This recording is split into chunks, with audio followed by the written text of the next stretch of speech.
I believe the United States now it's making the decision between two allies for the United States, Egypt and Ethiopia. U.S. have more strategic relationship with Egypt more than Ethiopia in the region. Egypt is controlling a lot of other files in the Middle East. Ethiopia facing now a huge problem in the international arena. Ethiopia being given from Allah subhanahu wa ta'ala 960 billion cubic meters of water falling in Ethiopia every year. Egypt have 1.5. Egypt had just one river, River Nile. Ethiopia have 12 rivers. The Egyptian negotiators now proving to the international community that all Ethiopian statements are false. Egypt has proved the good faith in every step of this negotiation. I'm assuring you and I'm assuring your audience, this is not going to be a military conflict between Egypt and Ethiopia. This is not going to happen. 9 years of negotiation, hard and tough negotiation. Ethiopian party is dealing in circles. Ethiopia have a very bad history of controlling its water resources. We have to inform the Ethiopian people about what is the truth. What Abiy Ahmed tell you, it is not the truth. The truth is Egypt, it's not against you. In my opinion, this dam has been built to collapse. Your government, it's not telling you the truth. We are not willing to occupy you. We are not gonna colonize you. We want to help you. I love Ethiopia. I'm African. You are African. Can we be together? Yeah. Everybody is gathering to establish unity, and we are making the best of our efforts to be divided. Just united. أهلا بكم. حلقة النهاردة باللغة الإنجليزية كانت محاضرة في مبادرة دعوا النهر يجري Let River Flow. مبادرة جيدة بتدعم مصر في أزمة سد النهضة. كل الجهود بالتأكيد مفيدة للجانب المصري في هذه الأزمة. أنا بعتذر إن المحاضرة طويلة وباللغة الإنجليزية، لكن أعدكم إن هينزل نسخة تانية بالترجمة يجري الآن الإعداد له. أنا حبيت أنشر الفيديو باللغة الإنجليزية في القناة عشان نخاطب بيها الميديا الغربية. إخواتنا الأثيوبيين مضحوك عليهم من رئيس الوزراء بتاعهم أبي أحمد. من هذه المحاضرة بنوجه رسالة للشعب الأثيوبي: إحنا بنكن لك كل السلام، كل المحبة. إحنا لا عايزين نستعمرك، إحنا عايزين نتحد. أنا أفريقي وإنت أفريقي، يا ريت نتحد. العالم كله بيتجمع عشان نتحد، وإحنا بنبذل كل ما في وسعنا عشان نتفرق. Welcome. Thank you for listening to my episode. This lecture will clarify a lot of things you might don't know about it in Ethiopia. If you're listening to this episode, just want to let you know that I am an Egyptian African and I love you and I love Ethiopia. We don't want to colonize you. We don't want to harm you. We want to help you to get prosper. Believe me, if you are prosper, that's in my benefit. Your government is not telling you the truth. Can we be together? Everybody is making their effort to unite it, and we do our best of our efforts to get divided. Please, let's get together. Let's be powerful Africa. You and me will make powerful Africa. I love you, and I don't want to be in war with you. I don't want to harm you. And also, I'm asking you, please, don't harm me. What you are looking for is cause us harm for nothing. I'm counting on the Ethiopian people. Ethiopia, we call you before Al-Habasha, and we admire what you did to us as Muslims before, back in the days. We love you and we don't want to harm you. That's my message to you. Thank you for listening. And God bless all. مرة تانية أشكركم على حسن استماعكم، ودعمكم الدائم لشخصي وللقناة. بسعد دائما معكم. بحبكم في الله. تحياتي.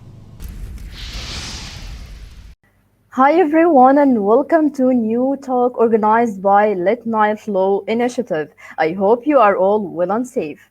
It's me, Mrs. Amira Saeed, the host of today's talk. I hope you enjoyed our first talk and please stay tuned for an important and interesting talk today with an awesome guest. As we mentioned in the first episode, that in our initiative, we seek reliable information from reliable sources. In the first episode, we tried to understand the minutest details related to the water situation in Egypt and Ethiopia.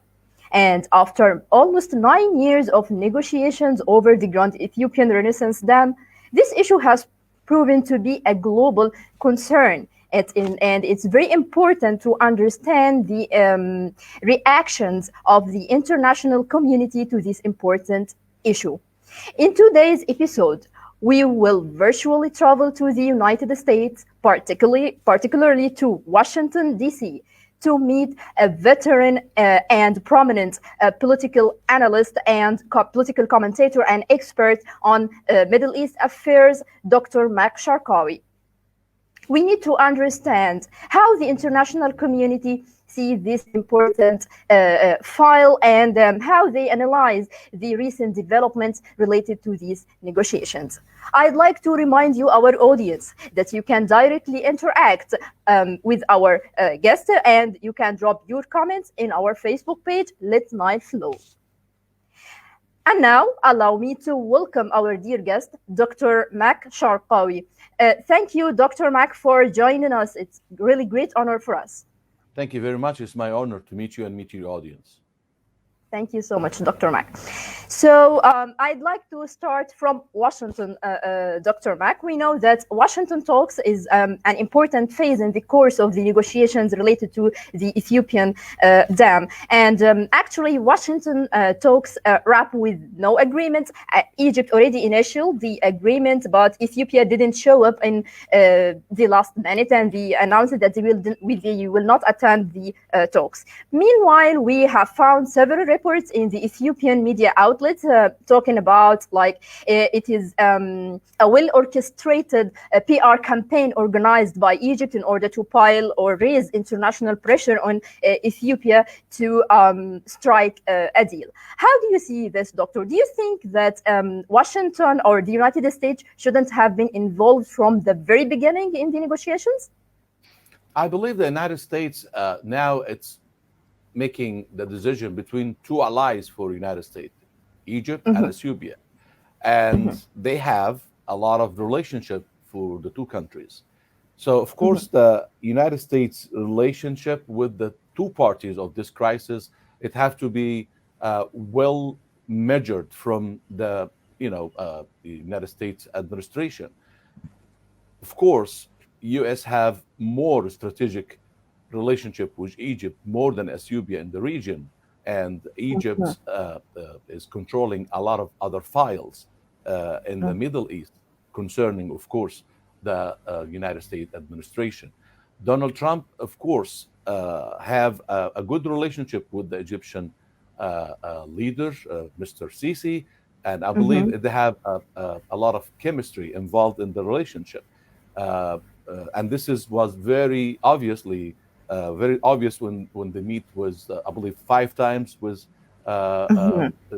President Sisi with Donald Trump in Washington and on the United Nations also meetings. I believe the United States is now balancing the relationship. But the last negotiations rounds in Washington was held in January and February. It was deeply involved now, the United States. It's not just trying to make it easy between the two parties, but it was very involved, especially with the Treasury, Treasury Minister, the Treasury Secretary, Mr. Mnuchin, was deeply involved in this round of negotiation. And of course, the International Bank. International Bank have a huge role for making the Renaissance Dam happening. if it's still, it's not completing the structure yet. It's 70% completion of the structures of the dam. Ethiopia facing now a huge problem in the international arena, because Egypt proved for everybody that Egypt have a very good intentions. We declare that we have no problem at all that Ethiopian people have their development projects and having their prosperities and having electricity. They said that the 50% of the Ethiopian people have no electricity. That's okay, but that's a lie. That's a lie. Ethiopian people have, first of all, Ethiopia been given from Allah subhanahu wa ta'ala, but 960 billion cubic meters of water falling in Ethiopia every year. Egypt have 1.5 by rain, 1.5 billion. So that's first of all. Second of all, Egypt had just one river, River Nile. Ethiopia have 12 rivers. One of them is the Blue Nile, is going all the way crossing Sudan and to Egypt. Also, they stated in the international arena that they have not justice in contribution in the River Nile water, and this is not true as well. They keep 50 billion cubic meters in Tana Lake, and also they have in reservoirs in different dams crossing the Blue River all the way to Egypt, 15 billion cubic meter. That's 65 billion. What's coming to Egypt in the end of the travel, the water traveling to Egypt, is 55.5 billion cubic meters. So the Egyptian negotiators now proving to the international community that all Ethiopian statements are false. And they started that this dam, the Rensis Dam, they built it for, it's a hydroelectric dam. And that's not true, because the last statement for the Ethiopian representative in the Security Council, he stated that they are building the dam to store the water, because they have to share the water between Egypt. And this is not fair according to the international law and according to the international treaties controlling water crossing between countries. They have a lot of international laws and a lot of treaties controlling these issues. Dr. Mack, we will analyze in details the speech by the Ethiopian representative in the UN Security Council session. But as you mentioned, Dr. Mack, that the US have a good relation with both countries, with Egypt and Ethiopia. But meanwhile, we have also seen in Ethiopian media outlets that the US supported Egypt at the expense of Ethiopia. Do you think that such statements are groundless? And as a veteran analyst and political analyst, have you, honestly speaking, have you seen or noticed any statement or situation by the United States that support such claims? I believe all the official statement from the United States administration supporting the Egyptians, negotiation in this issue, in this crisis. But in Congress side, they have the African American caucus, and this caucus, I believe, it been well played with the Ethiopians' efforts, and they are doing a very aggressive lobbying in this issue, and they spend a lot of money in this issue as well. So now they are pushing this caucus in the Congress to making a statement. It was a very weird statement that Egypt are going to colonize, Ethiopia, and Egypt will want to dominate the river, Blue River waters, and that was in consent of the letter from Jesse Jackson. He's a human rights activist, and I admire this guy, but I believe he's been well played from the Ethiopian lobbyists. And we have to move forward in this area as well. The problem, it is not just the international arena and the United Nations and the treaties. No, we have to play hard also in lobbying with this congressmen that to prove our case and also make them understand, understanding our situation and our position. Egypt has proved the good faith in every step of this negotiation till now, and I believe of course it's a huge effort from the Egyptian diplomacy and also President Sisi, of course, in this matter. And I believe we have to give this, thoughts to these people in the Congress, because this is very influential in the United States, of course, and also they influence the administration as well.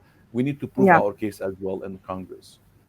So you just mentioned Dr.Mack and referred to the letter that was sent by Jesse Jackson to the Congressional Black Caucus, and he said that Egypt is against the development strategy in Ethiopia that will lift Ethiopians out of poverty.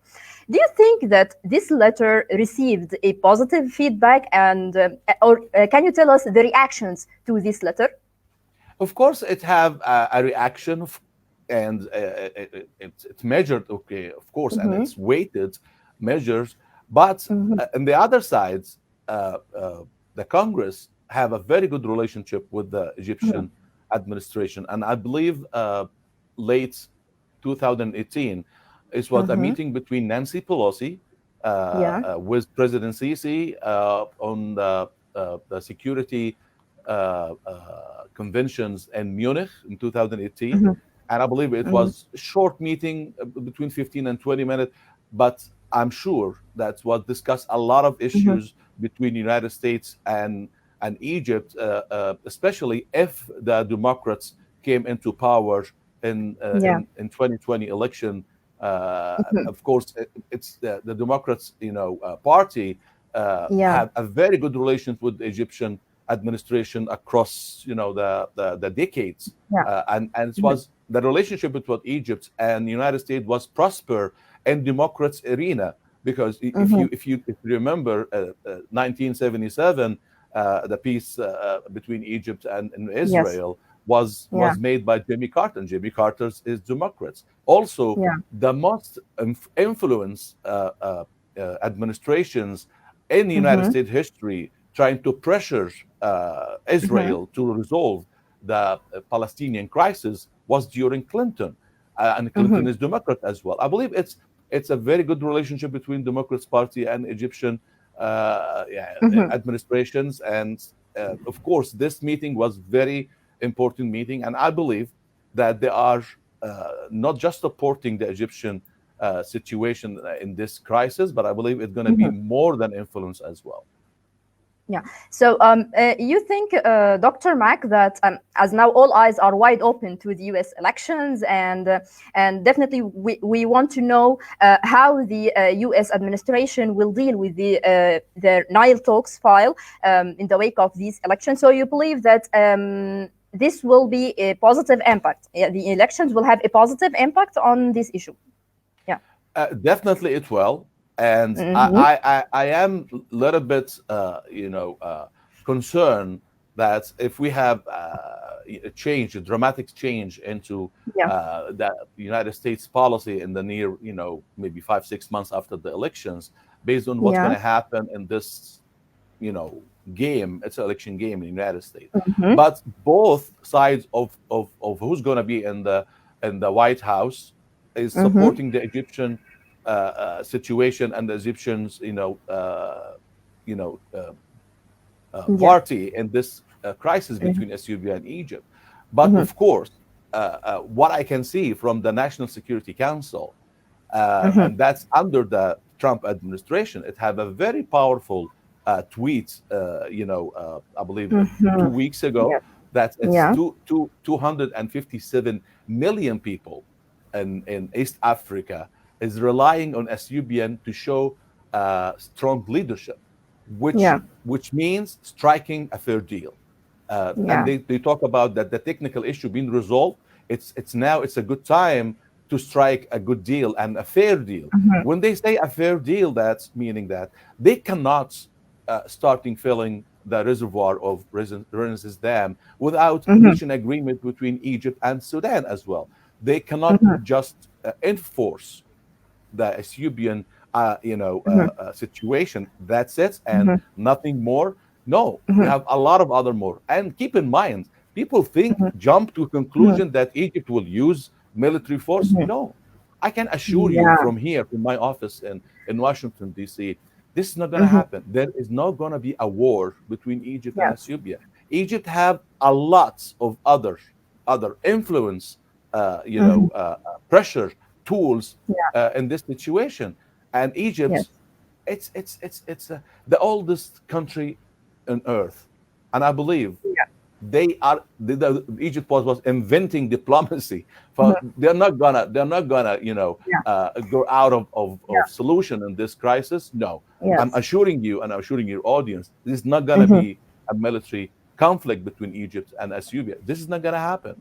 We have a lot of other options, and it's very powerful option. International law is behind us. International treaties is behind us.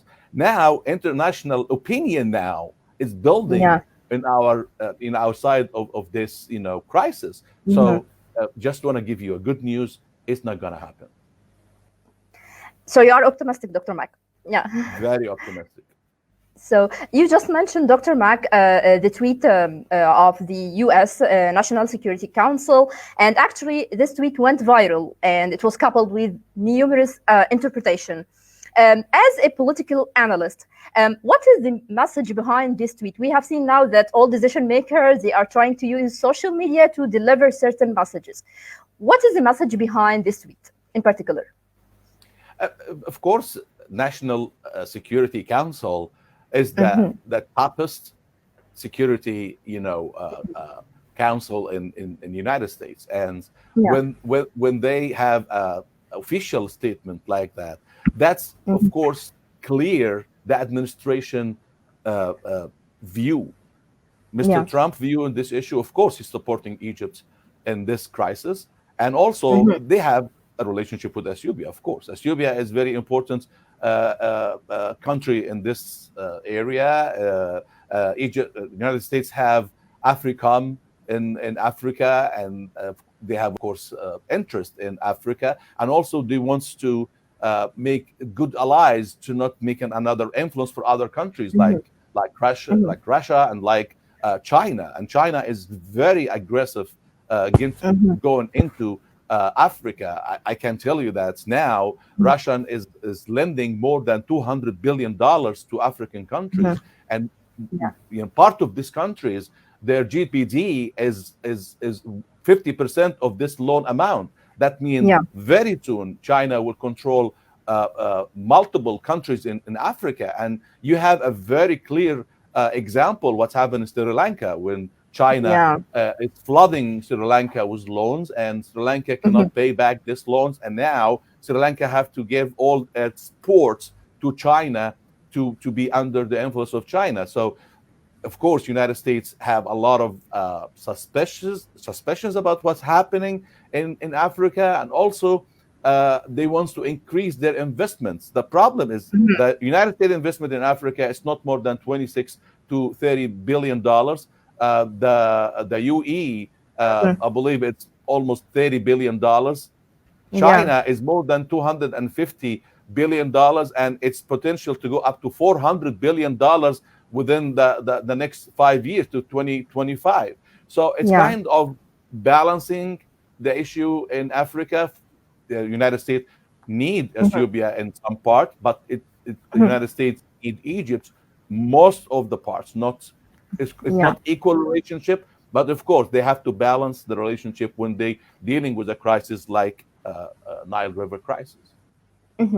Great, Dr. Mack. You mentioned that that the U.S. is supporting the Egyptian situation or Egyptian stance, but from political perspective, this may be understood that it is a matter of mutual interest between the U.S. and Egypt. But here we want to clarify that such support is based on real reasons, that the U.S. wants both countries or the three countries, Egypt, Ethiopia, and Sudan, to reach a fair deal or a real compromise. So how can you see this, Dr. Mack? Definitely, you're right. And it's very nice and clever questions. Let me give you my insight.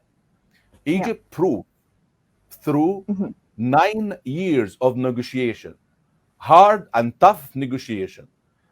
Ethiopian party is dealing in circles, take us in circles and circles.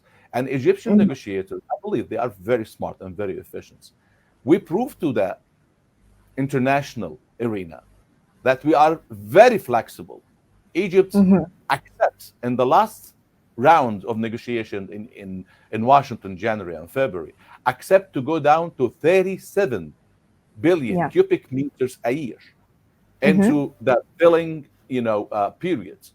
And that was a huge move from the Egyptian negotiators to try to solve the problem and try to make it happen.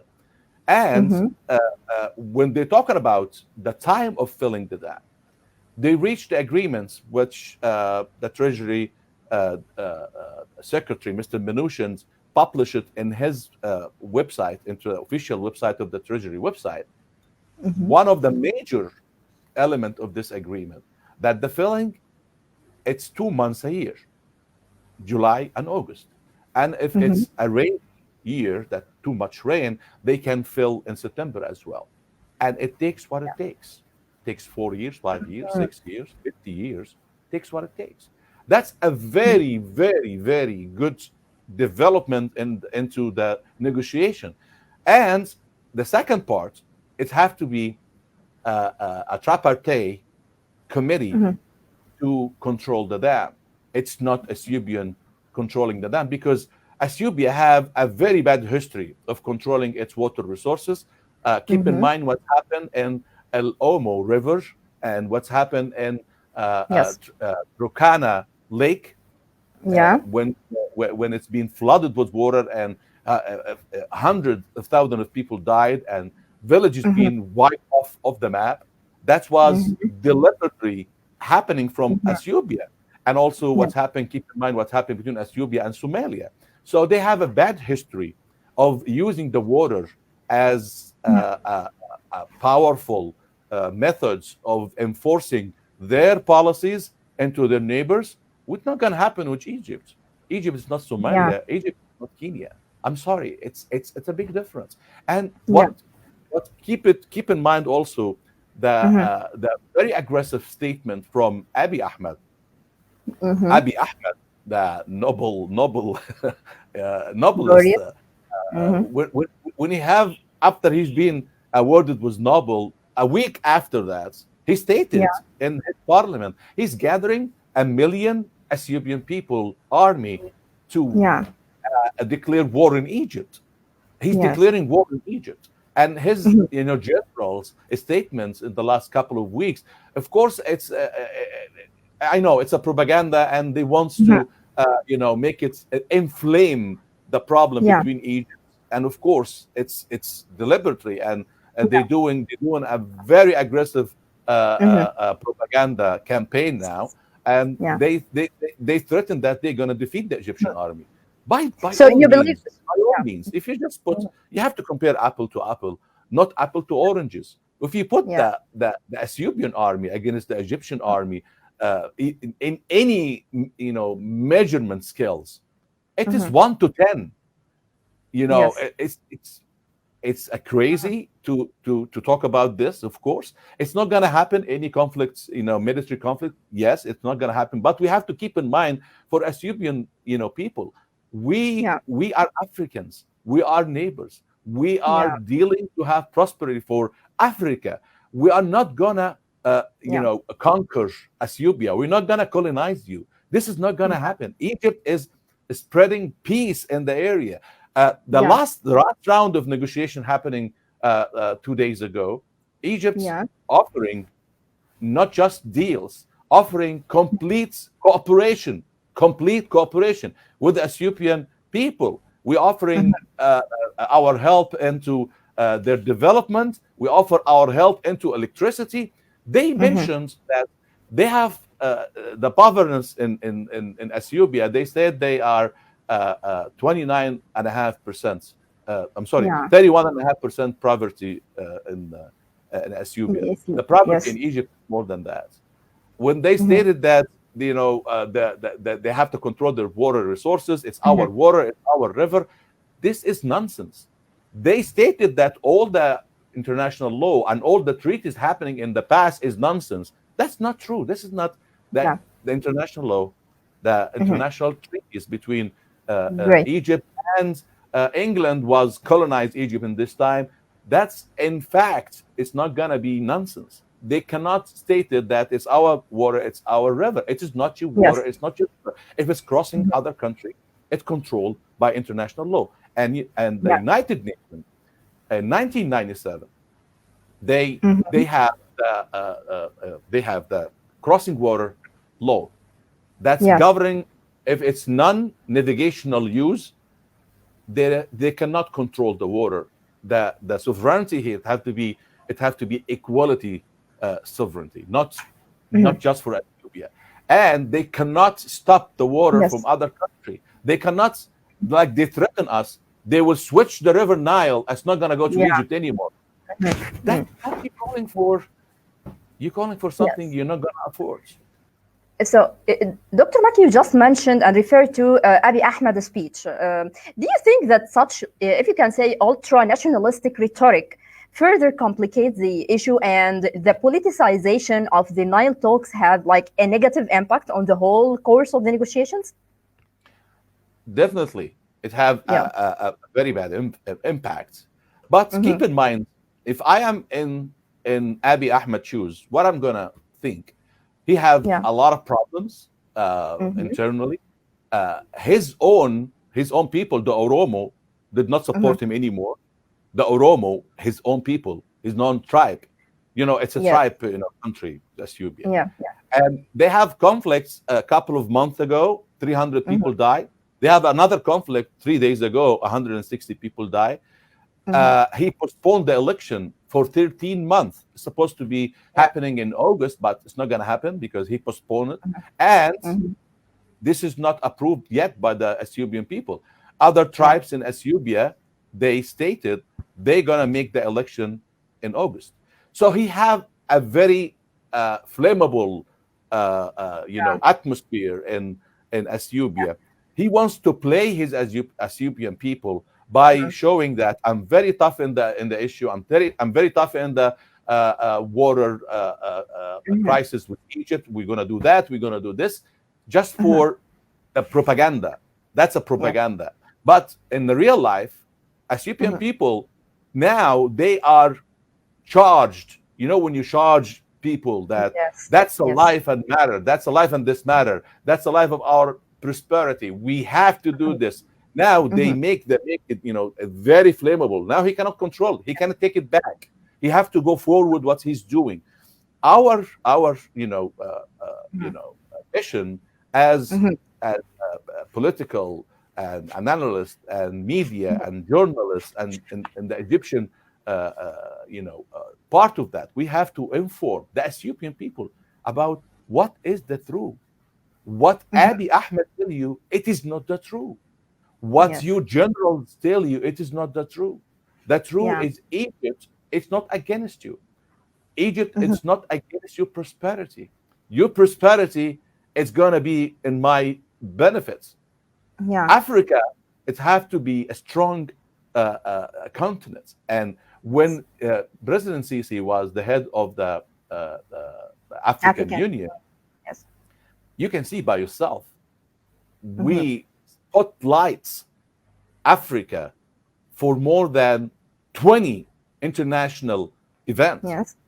I believe President Sisi was traveling like crazy, left and right, and Takana in Japan and United States, and have a lot of international conventions, a lot of international spotlights into Africa. And I believe he did a lot for Africa in this year. I believe South Africa now is leading African Union. They have to pay back. They have to pay the Egyptian back. Keep in mind, we are helping other African countries. We are building in Tanzania dam. Hassan Alam, the construction company, being awarded $2.5 billion contract to build a dam in Tanzania. Egypt is willing to help, and they are willing into 6 other major water structures in Africa. Yeah. Egypt is an African country. Keep in mind, Ethiopian people, Egypt is an African country. We are not against you. We just want to have justice. Yeah. We are not gonna be suffering from water crisis. We are not gonna be suffering. It's not gonna happen. So keep it in your mind that negotiation is the best way of resolving crisis. Don't ever go to the other route. It's not gonna help. It's gonna just inflame the situation. Yeah. So allow me, Dr. Mack, to respond to the questions of our audience. You just referred to the current tension and unrest in Ethiopia, and how this has like a direct impact on the speech of Abiy Ahmed, who tried to contain such anger. If we are talking about the ongoing AU-led negotiations, how these like internal incidents in Ethiopia will cast a shadow on its position in the negotiations? Of course, it's a huge weight on the negotiation. He wants to prove to his people that he is the hero. He is the national hero. He wants to, keep what Ethiopians deserve, and he wants to have prosperity, and we wants to fight for that. Nobody will control our water resources. It is not your water resources. Keep in mind, international law said, if it's crossing countries, it's not your own water. That's a slogan. They have to understand. They have to switch it. It's not going to work anymore. And now with the technology we have now and the social media and everything's now it's being exposed. It's completely exposed. Nobody can lie anymore to his people. You played your people, Abiy Ahmed. You played your people enough. Enough is enough. What's happening now, it's a very alarming, to Abiy Ahmed. You have to think twice before you play with fire. Would you play with your fire? You're gonna burn your fingers. Don't play with fire. Sit down, negotiate, have a fair deal. What's happened? What do you want to have? You want to have electricity? Go ahead, have it. You want to build the dam? Egypt have no problem with building the dam now. After the declaration of the Egyptian declaration in 2015, we're not now saying you can't build the dam. The dam is already built. Renaissance Dam has already existed. Go ahead, finish it. You know what? A lot of reports coming, technical report, that they have a huge technical issues in the structures. The Italian company responsible for supply them with the turbines. The turbines is the main issue for the dam. If there is no turbines, there is no electricity. It's just a wall. It's just a wall. It's not a dam. So they have a technical issue now to install these turbines. This is number one. By any means, he's not gonna make use more than 4 turbines. He's building 16 turbines. Renaissance Dam is 16 turbines and a huge dam, a huge reservoir. Why?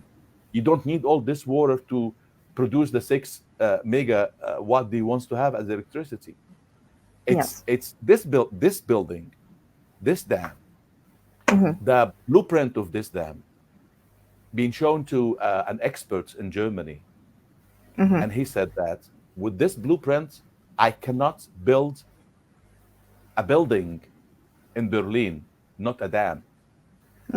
The security of the dam, the percentage is less than 1%. It's very risky dam. It's been built into a moving part of the earth in this area. It's a moving part of the earth. And the potential will have in the near future, this dam is going to be collapsed. And guess what? In 2016, they have partial collapse in this dam while they was building it. They have partial collapse. Of course, they deny this by all means, but that's happening. This dam have a lot of technical problems. And based on this situation, we have to enforce our rights to be involved controlling this dam. Because now when this dam is being filled and this reservoir being filled with 74 billion cubic meters, that will generate what? 170 tsunami, 170 meter tsunami wave. It will wipe off Sudan from the map. Yeah. It will go and affect the southern of Egypt. It will affect, the area before the high dam, the Egyptian high dam. And guess what? What's happening in the last 4 years? Of course, I'm admiring and I'm sending my thanks to the Egyptian authority, and especially the Egyptian, intelligence. They're working for the last 4 years how to face a problem if a dam being built and collapse. And guess what? Tushka is one of the solution, and also Salam and Sarabium, it's a solve of the problem. The three waterscape, solution that will save Egypt from being destroyed and over drowning with water if this dam is collapsed. In my opinion, this dam has been built to collapse. So, in the light of all these information, Dr. Mack, that there are certain issues related to the dam safety and also the history of Ethiopia with other countries, as you mentioned, we just received the question that do you expect the current negotiations under the supervision or the auspices of the African Union is gonna succeed? From my opinion, I'm not optimistic about that. It's not gonna succeed because why? Abiy Ahmed, after 48 hours from meeting in a conference, video conference meeting with President Sisi and Prime Minister Hamdouk with the African Union, 48 hours, statement from his office, we're going to fill the dam in 2 weeks. Come on. Come on. You're not gonna play this game anymore. Egypt was very clever when they head to the Security Council with a complaint. First, it starts with a complaint. The complaint goes under the Section 6 of the United Nations law. And for this situation, the council set a meeting, and that's happened in last week in June. And this meeting was very, very important for Egypt. Now, the Security Council gave the opportunity for the African Union to resolve the issue within 2 weeks. 1 week for technical negotiation and 1 week for legal negotiation. After that, it will come back again to the Security Council. And Egypt is now preparing a resolution. And now they are working the diplomacy with the 5 big countries in the Security Council and the other 10 as well. The Arab League is doing a great deal. The African group now in the Security Council, they're doing a great deal to make this deal happening. Of course, I'm not optimistic that the Security Council will set a resolution by force using the Section 7 and have to stop what's happening. It's not going to happen, of course. It's going to go for escalation for other route of international law and international agreements. Egypt is doing its part, but I believe it's not going to be filled without reaching agreement. And guess what? We are now in July. If they miss July, they're not going to do it this year. It have to be technically postponed to the next year. Second, he is not preparing the land yet. He's starting preparing the land and taking the woods and taking, cleaning up the area for the reservoir. It's not done yet. Egypt, back again to January and February route in Washington in the negotiation between Egypt and Ethiopia. Egypt approved for Ethiopian party to fill 18.5 billion cubic meters in the reservoir. Now, what Ethiopia asking to fill now? 4.9. Why? They don't trust the dam. They don't trust the structure of the dam. They don't want to put more than 4.9 billion cubic meters in the reservoir. If you don't trust your own dam to fill it with what you've been approved to do from the other party, from the Egyptian party, do you need to have electricity? You need to have up to 18.5 billion cubic meters. Go ahead and do it. They cannot do it. And I believe now they are in a huge problem. that they know for a fact that have a huge technical problem with this structures, they're not going to have this reservoir being filled with enough water to generate the electricity. So why the rush? If you cannot reach the level of water to produce the electricity, if you cannot even install your own turbines in this dam, why is the rush? Why is the inflaming statement from this Abiy Ahmed to inflame the situation? Why you want to push Egypt to have a military conflict with you? You've been pushed, Abiy Ahmed. You've been played by Prime Minister Benjamin Netanyahu. You've been pushed and played by Rajab Tayyip Erdogan. I called him Al-Ird al-Qanadoli, the Anatolian monkey before. You've been pushed by these two people. Why these people will give you $3.2 billion, trade agreement between Turkey and Ethiopia? Why Benjamin Netanyahu will visit you and have a very sentimental speech in your parliament because of your green eyes? Of course not. You've been played, Ethiopian people. You've been played by Israel. You've been played by Turkey. Now you're facing a huge problem. You've been put in the corner. The Egyptian negotiator put you into the corner. Show me now what you're going to do in 2 weeks. Show me, Abiy Ahmed, if you have the guts to start filling without reaching agreement. So you believe that resorting to the UN Security Council, it was a must because Ethiopian media believe that Egypt is escalating the whole issue and it is giving this issue an international face. And this is what complicated the whole issue. And we have to offer African solutions to African issues. How do you see this, Dr. Mack? Of course, it's a diplomacy game. We have to play it by the book. We are playing it by the book. We are not suffering anything yet, and we are not going to suffer. I'm assuring you, audience, I'm assuring everybody listening to this episode, we are not going to suffer. Egypt is not going to be in this situation. From my office here to President Sisi, if this has happened and we have to go for a military conflict, I'm going back to Egypt to join the army. I'm 56 years old, but I can do something. 100 million people in Egypt will join the army. Don't play with fire. We are not going to suffer. We're not going to reach this. But if we have to, it's been forced on us. You don't know what Egypt can do. So don't play with fire. Don't play with fire. It's going to burn your fingers.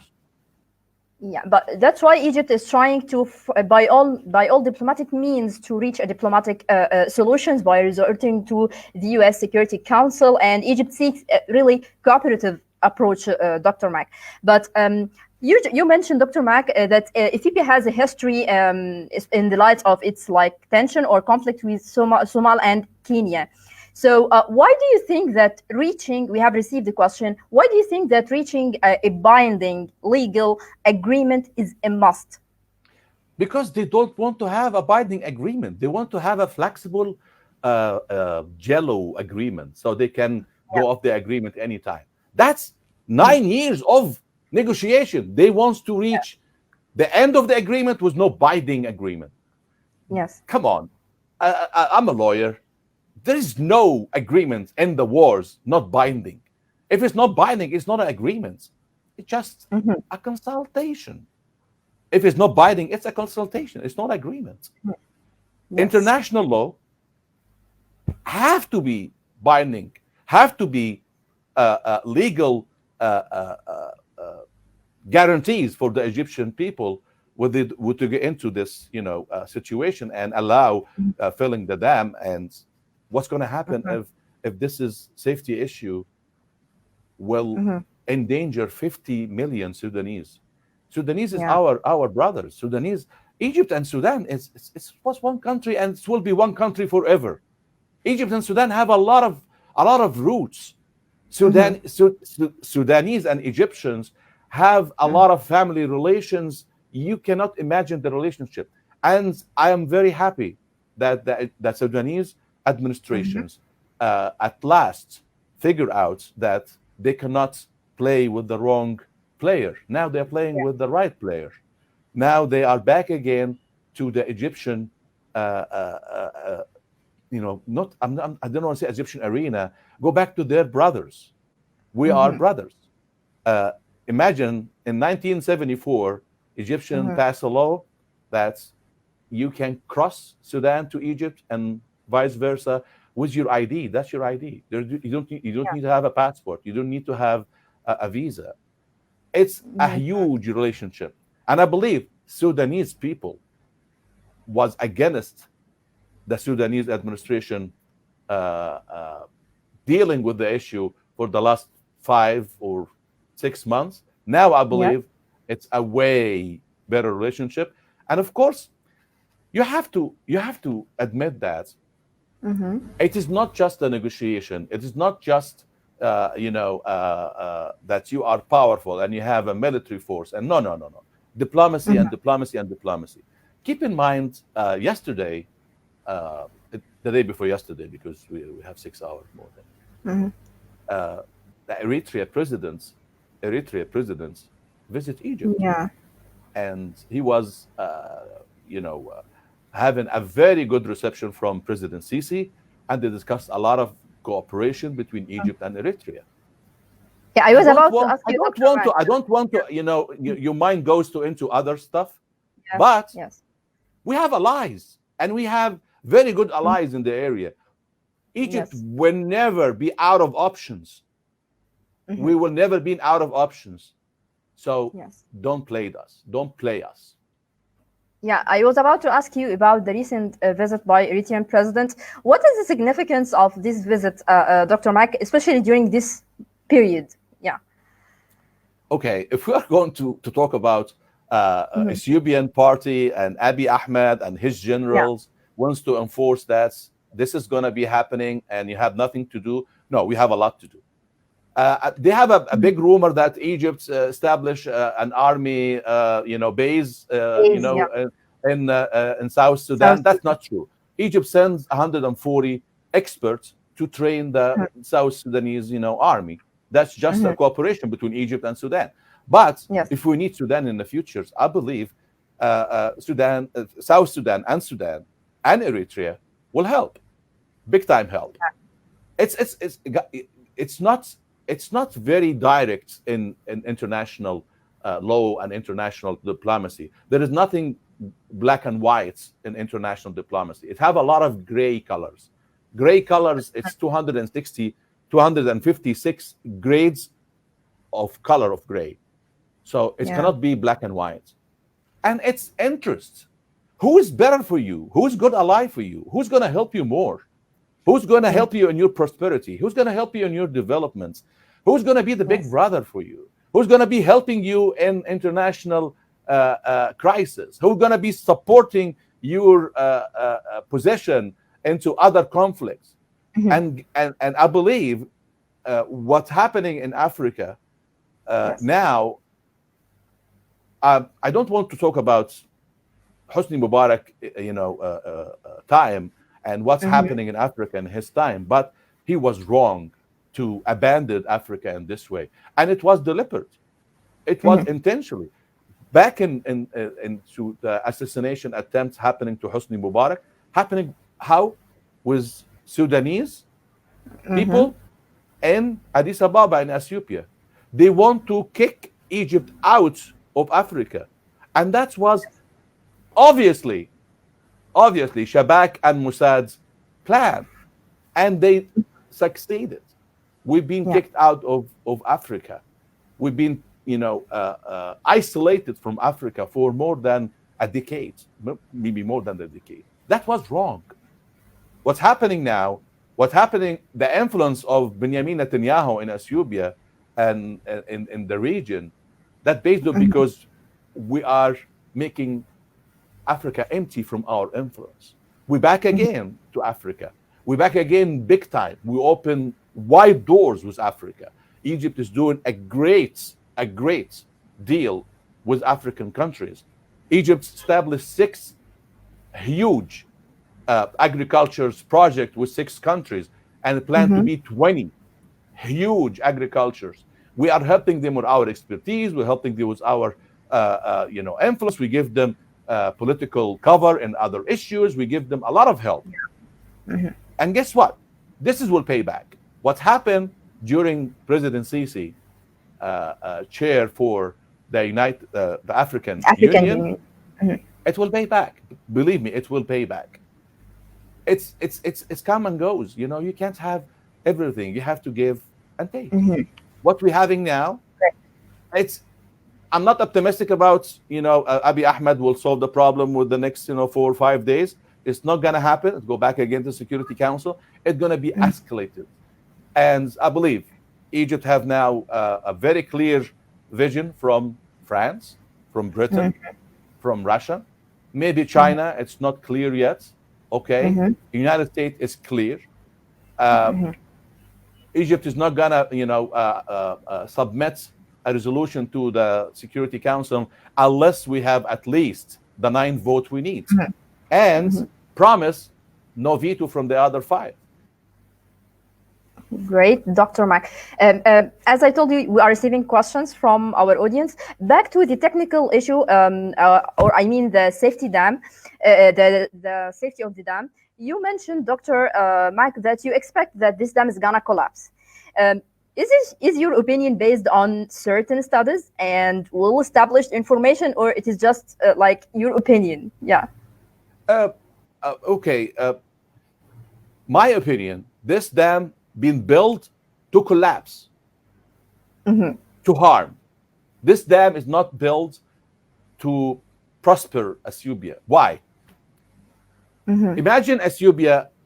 I hope that's I have the map with me today to show you. But imagine Ethiopia and draw a line from north to south. The right side, okay, is green area. It's good for agriculture. It's good for a lot of development. Okay, and the left area is it's a rock and Burkanians rock. It's not good for anything. They advise Ethiopia, if you want to make this big dam, make it near to Tana Lake. Tana Lake is a 1800 meter above the sea level, 1800. If they making the dam into the 1,000 meters, it's going to have 800 meters of falling water coming down. It will be enough to generate a lot of electricity. And make your reservoir in this green lands ready for agriculture. Hello, you need water for agriculture. You don't need water to make in a reservoir hundreds of kilometers away from your area you can plant. This is number one. Number two, the water coming, the blue water coming south and goes west and goes north again, crossing Sudan and goes to Egypt. They tell them, put the dam 40 kilometers away from Sudanese borders, because this is a little bit stable area than the lands near to the the borders. No, 12 kilometers from Sudan. Why? Because when you reach the Sudan borders, the water, it's going to be 500 meters above the sea level. So from 1800 to 500, 1300 meters, that's water flow. It's going to be not just flowing, it's going to be flying water. Okay? So why on earth you choose this area? Just to harm. Go back again. This Blue Nile into Ethiopia goes all the way south and goes west and goes north, have 19 other streams feeding this river. This streams coming from falling streams. You can use this falling streams to generate water. You don't have to build the dam. Just put the turbine down. That's it. Put the turbine down. No. Prosperity for Ethiopia. $5 billion cost of this dam. $5 billion, and they lied. They said they pay all the money from the Ethiopian people. No. According to the Ethiopian authorities, they gathering $49 million from the Ethiopian people, and the other money from investors. And when I say investors, it is something, stuck in my throat. We have Arab countries helping building the dam. I don't want to name them. Yeah. We have Arab countries. Chinese is helping to build the dam. Europe helping the dam. Italy helping. Britain. Keep in mind, Britain and Italy and France have a huge history, influence in Ethiopia. Yes. So it's a matter of investments, but keep in mind now, they figure out that it's a bad deal. You're investing in something, it's not going to work. If you can't even install your turbines, how can you generate electricity? I have one of my followers in my YouTube channel send me a very small note. He told me he goes to Google Earth, and there is no electricity wiring structure started yet. So they have to have towers, wires, in order to get the electricity from the west side of Ethiopia and the border, wiring all the way to be in central Ethiopia to feed Ethiopia with electricity. Correct? There is no structure started yet to do that, and this based on electricity engineers, it takes anyway from 12 to 18 months to finish. So you're not ready to install turbines. So there is no electricity yet. There is no wiring. There is no tower. Why are you rushing filling the reservoir? Yeah.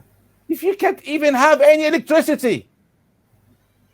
That's of course, we need to have this vision, not in our episode between you and your audience, to the international people to know why on earth you are rushing. July, we have to fill in July. You're missing the beginning of July. 2 weeks, we have to fill in before the 15th of July. Why? If you don't really, if you're not even clean up the area to fill the water, it's kind of inflame the situation. They think or dream that the Egyptian will be dragged or be draggatories into a conflict and a military conflict, and they hope that we are bombing this dam so they were covering their crisis. They have a crisis now. This dam is an Ethiopian crisis now. If you build the dam not working, if you build the dam, it's not going to give you electricity. So why are you taking $40 million from your beloved Ethiopian people? Imagine the pictures Abiy Ahmed put it into his statement when he was talking to Ethiopian people in the parliament, that an old lady having a huge pile of woods in her hand. This lady is not going to carry this wood again. We're going to have electricity. Excuse me. There's no electricity. Flash news, Ethiopian people, there is no electricity. So you just mentioned, Dr. Mack, we have to tell that to the international opinion. We have to. Do you think that foreign media already understand all these points, that there are major defects in the construction of the dam and everything? Yeah. No? No. And how do you assess the coverage of media, foreign media, during the past period, Dr. Mack? 1%, 2% of the media stream in the United States. We have to push this. We have to push. We have to lobby. We have to. Okay, I've been talking to a lot of people. We need to establish an Egyptian lobbying in the United States. Don't spend money into public relation company. It's do nothing. All they do subway advertising and panels and street advertising. You cannot rely into public relation companies to correct the Egyptian image. We have to lobby, and lobbying is influence. You have to influence whom? Congressmen. And if you want to influence congressmen, you need to give them the legal bribe. We call it in the United States legal bribe. What is the legal bribe? Support his Yeah. campaign, support his office. He's running for office. He needs money. If it's lobby, it's unlimited contribution. If it's an individual, the 2,600. I cannot, contribute more than 2,600 to my, political choice. But if I am an a lobbyist group, I can contribute 5 million, 10 million. I can organize an event for him. I can help him for spending money in his events, in his rally. That's guys, it's a money game. We have to. I'm not asking the Egyptian, government or Egyptian authority to do that. I'm asking the investors. I'm asking businessmen in Egypt. I'm asking for who is going to willing and wants to help establish a lobby in the United States, in Washington. We have to have pressure groups, and pressure groups as legal in the United States. You establish them, you have the license, and you start doing your work. You start approaching the congressmen and senators. Prove your case. You have to prove your case. How to prove your case? Like what the Jew lobbyists doing, like Israeli lobbyists do, like Ethiopian. Imagine Ethiopia have a lobby and we don't. Kind of. I don't like it. Yeah. So you don't think that you think that the media coverage of this issue was somehow politically motivated, Dr.Mack? Of course. Yeah. Of course, it's interest. It's international interest. Yeah. Any crisis in this earth, any crisis, name it, Libya, Syria, Iraq, Iran, any crisis, it's political interest. There is no love and hate in international law and international diplomacy. There's no Egypt love United States and the United States love Egypt. No, there's no love and hate. It's interest. Yeah. So what about the Egyptian media, Dr. Mack? Now, as you see now, the Let Nile Flow initiative is launched by a group of Egyptian journalists, and we are seeking to address the public opinion. We are presenting information in different languages. How do you see the importance of such initiatives in addressing the public opinion, especially in the light of such media campaigns, as you mentioned, that try to twist facts and distort the image of the Egyptian situation? Stop talking. That's my advice.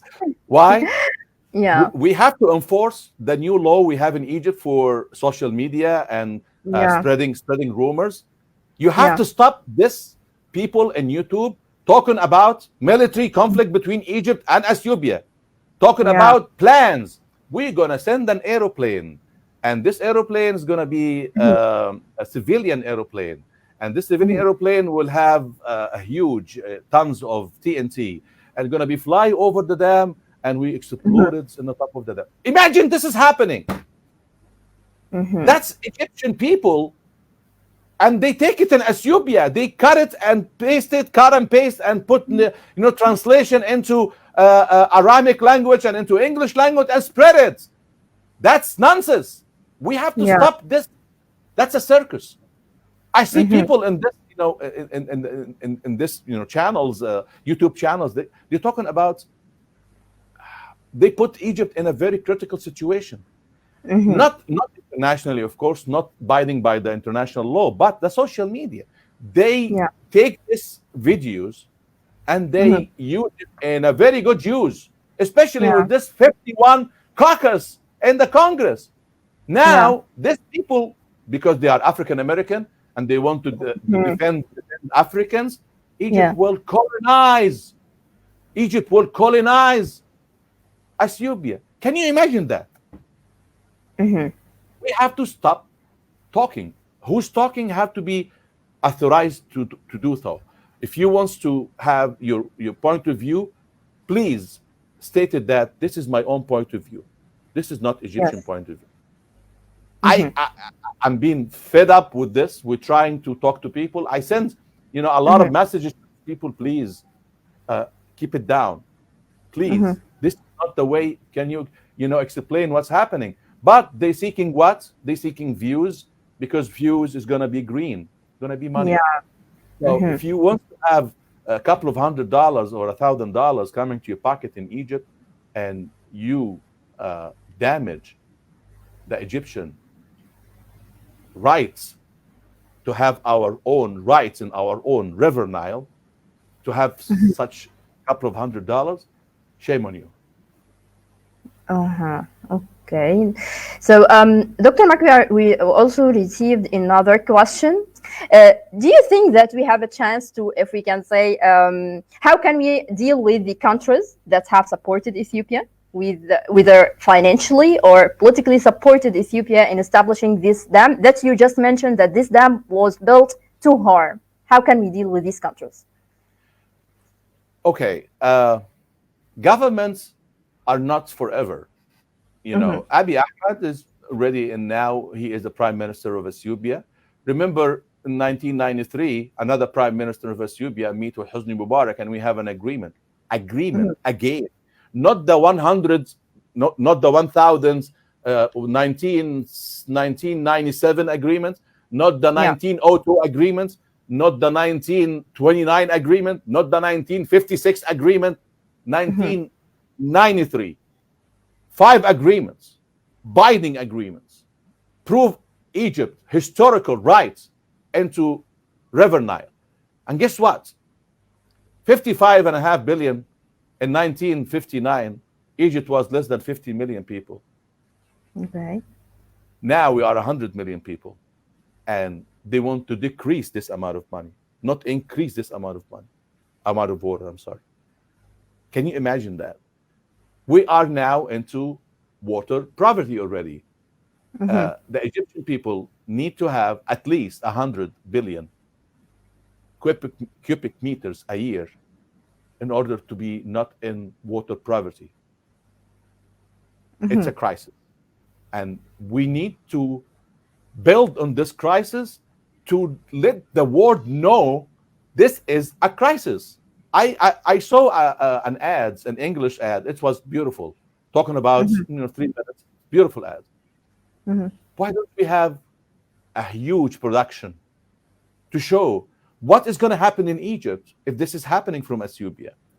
And guess what? I'm going to give you a flash news now. Okay. If Ethiopia did not fill the reservoir with 18.5 billion cubic meters, we're going to be harmed in Egypt. Harmed. You know why? We've been building the last 24 months a huge plan, a conservative, huge plan for our water resources. We stop kinds of planting like rice, need a lot of water, and trying to have other alternatives for planting these crops. Yes. We are switching our agricultures and our irrigations plan into to have the less of water from 55.5 to 37 billion cubic meters a year. So if they did not starting filling the reservoir, we will have overflow of water. And now we have plan, we're not going to use this overflow of water. What's going to happen? This overflow of water will go to the Mediterranean Sea. Imagine.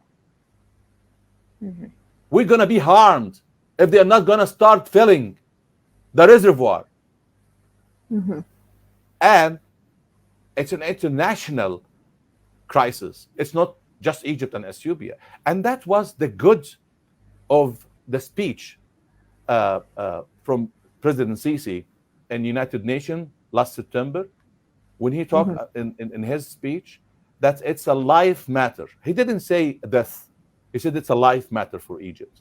We're not threatening anybody with war. We're not threatening anybody with using our power. Egyptian army never attack any other country.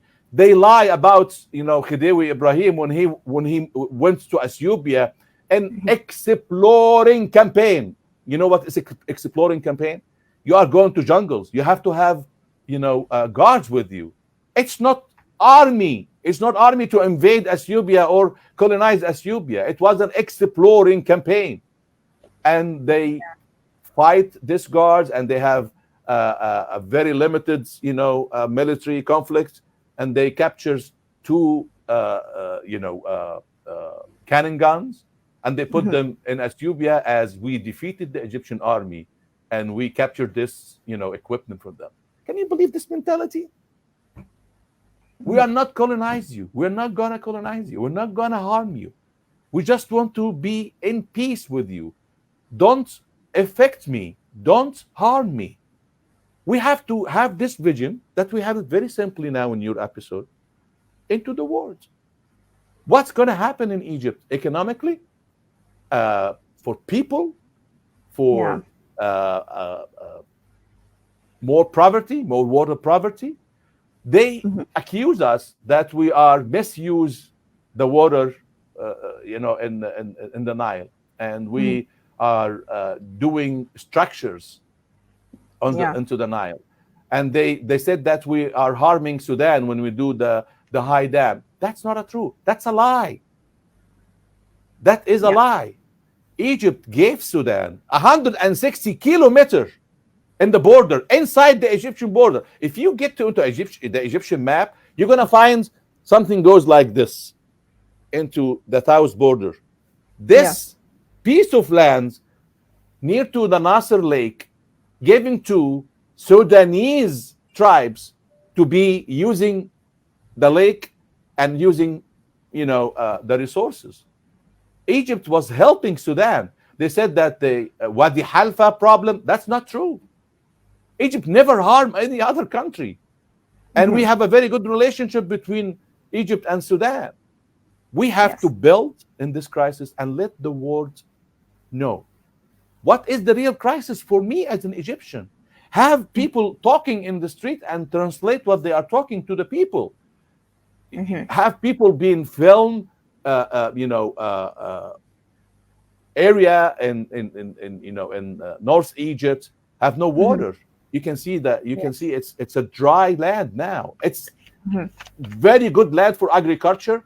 It's if you just threw the seeds and give some water, you're gonna have good crops. It's dry land now. See what's happening in some parts of the Nile, and the Nile cruisers.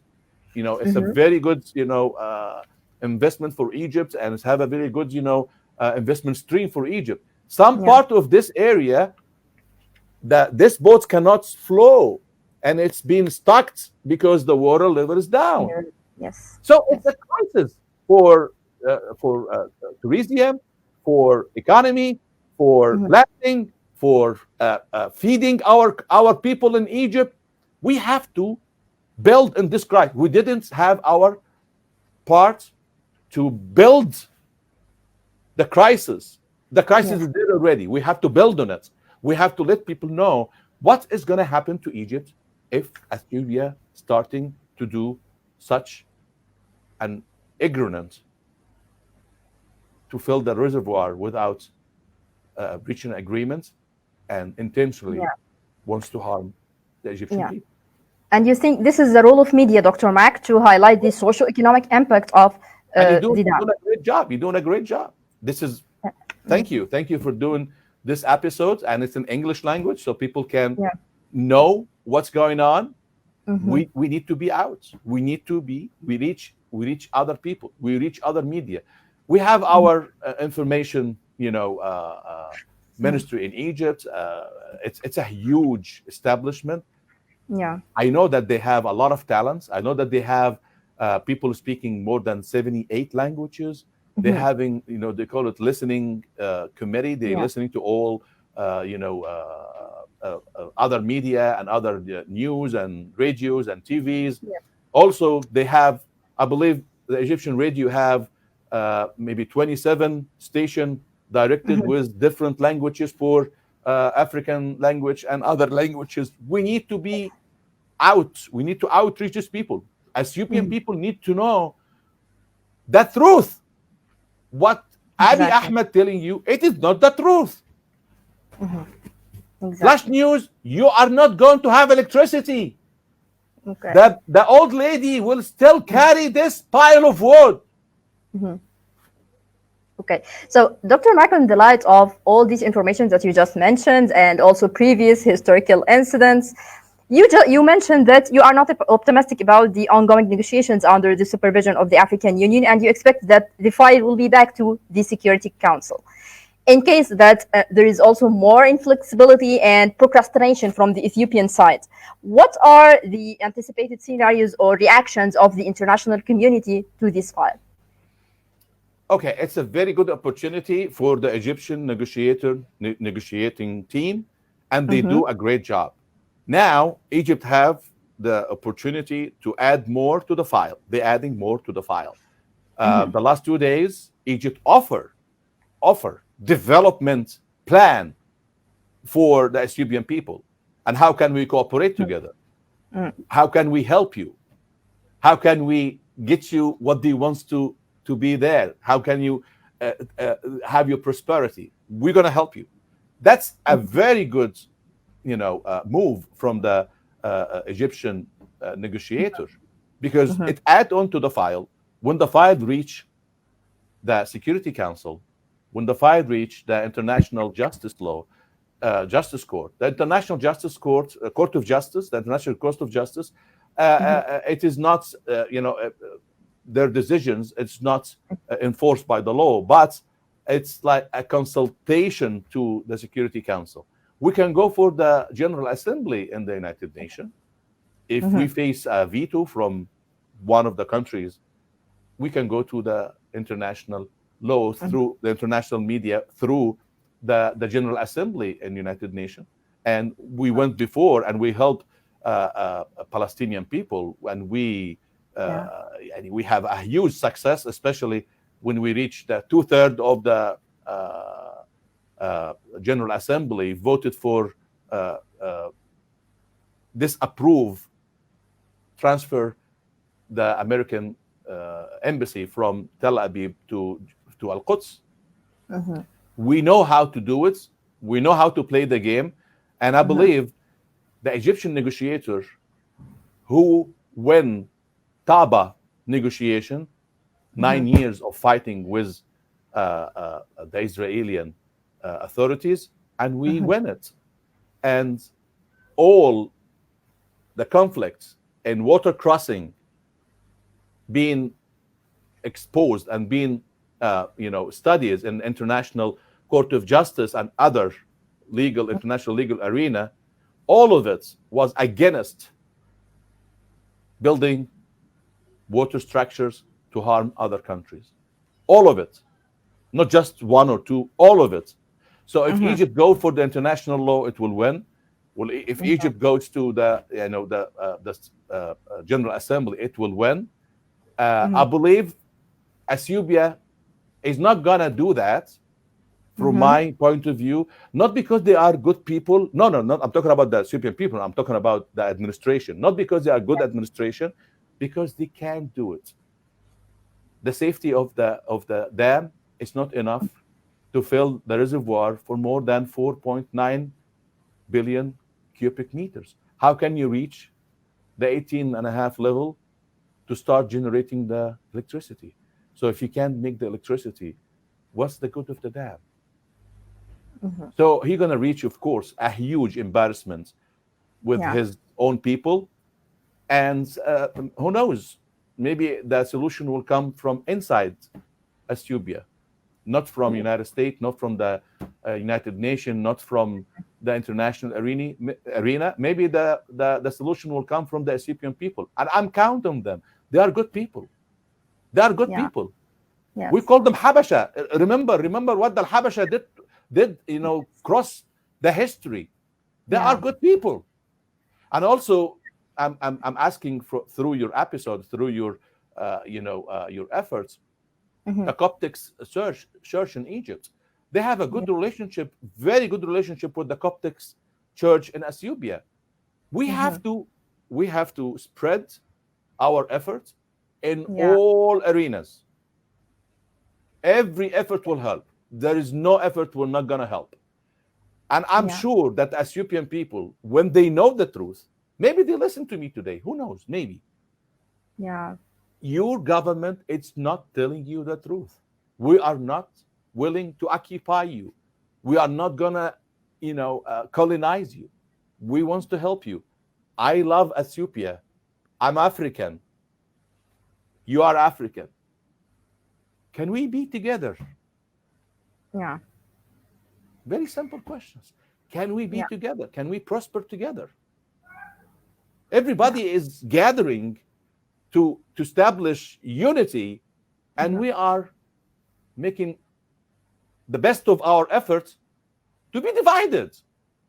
Just united. Yeah. So I think this is the best end for our episode, this message. We really count on and rely on Ethiopian people. We are brothers. Maybe, as you mentioned, Dr.Mac, that the solution will come from inside.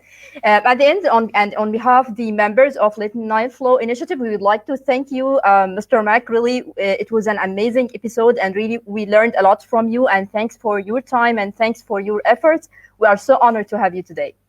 It's my pleasure. Thank you very much for giving me this opportunity to reach your audience. I'm very happy to be with you, and I'm willing to be with you anytime you ask. Thank you so much, Dr. Mac. And I'd like to thank you, our audience, for joining us. Please stay tuned for our upcoming episode, and never forget to follow our hashtag #LetNileFlow. أهلا بكم. أولا أشكرك على المشاهدة. لو ما عجبكش المحتوى أو مختلف معايا في الرأي، أرجوك أسمع رأيك في التعليقات. لكن لو عجبك المحتوى من فضلك ادعم البرنامج بلايك، سبسكرايب، وفعل الجرس عشان يجيلك كل جديد. تحياتي.